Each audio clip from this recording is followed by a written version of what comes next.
खुलुमबाय लोगोफोर नोंथांमोनखौ थरायना मा बुंफ्लांखो बसुमतारी किरास इउटुब चेनेलाव बरायबाय आरो दिनै सेखाथिबो बेनिखायनो बयखौबो आंनि गोसो गोरबोनिफ्राय सिबिनाय आरो अननाय जासिहरबाय।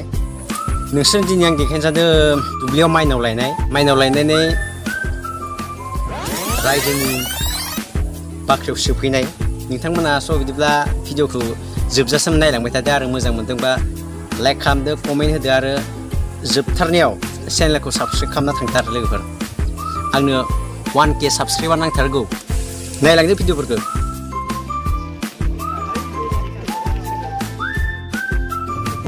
थांगासिनो दं लोगोफोर।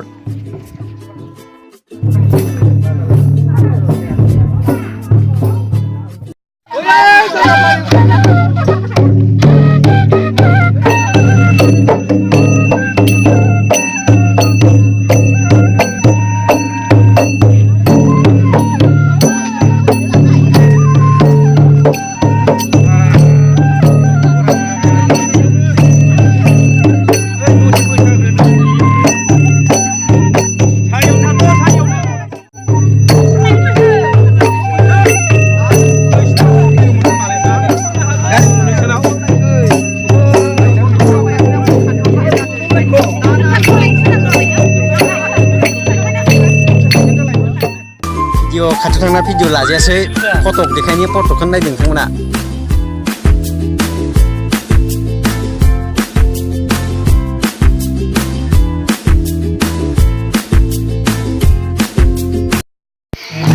लाबोबाय लोगोफोर, लाबोबाय माइनावखौ दुब्लिनिफ्राय लाबोबाय लोगोफोर।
नैबेयाव आथिं सुना होसिगोन माइनाव लायनाय नानि मोननो।